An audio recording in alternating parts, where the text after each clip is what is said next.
Dr. Graham, you said that it's common for you to eat 2 meals in a day. Is there any disadvantage to eating 3, 4, 5 times, or just more frequently during the day? Well, it's a really good question. It's one that comes up pretty often. A lot of people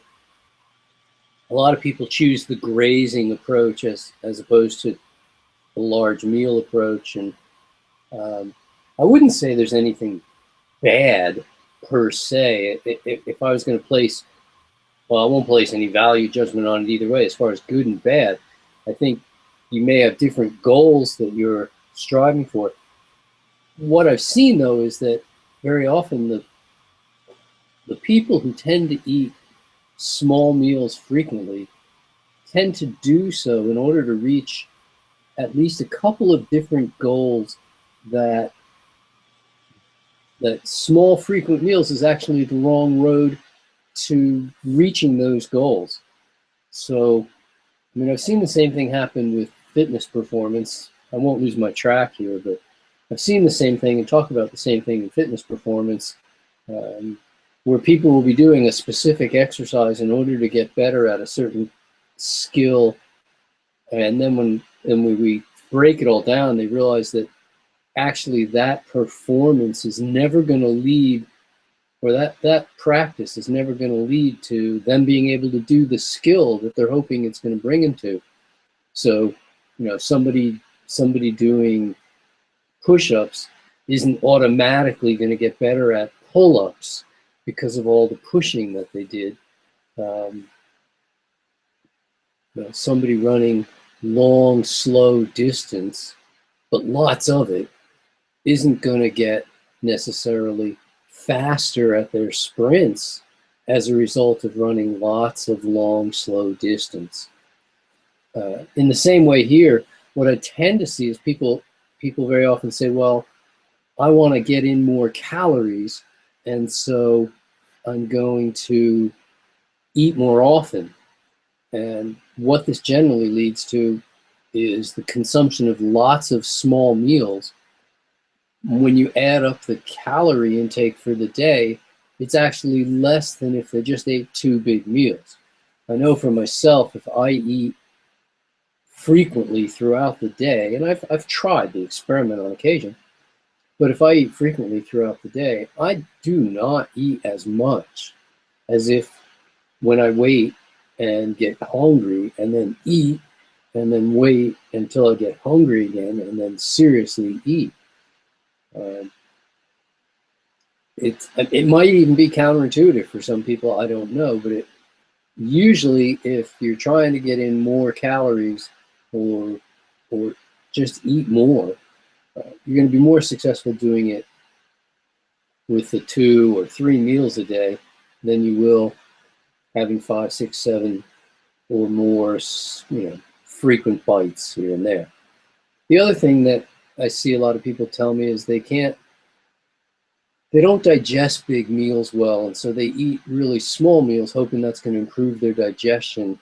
And again, I see this doesn't tend to work that way. First of all, lots of small meals. You're not tend. I mean, it's possible for somebody to eat lots of small meals of the same exact thing over and over and over again. But usually, what we see is, well, I'll have a little of this now, and a little of this later, and a little of this in a bit, and then a little of this. And what ends up happening is in your digestive tract, a lot of things start meeting with each other that make for incongruent food combining, and people end up having worse digestion as a result. Not only that, but if you want to get better at eating large meals, you're never going to do that by eating a bunch of small meals. It would be like, oh, I want to get better at lifting heavy things, so I'm going to lift a whole lot of light. I'm going to lift light things, but more often.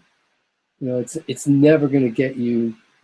It's never going to get you there. So you're not going to develop the ability to ever be able to eat larger meals if you actually never practice eating larger meals.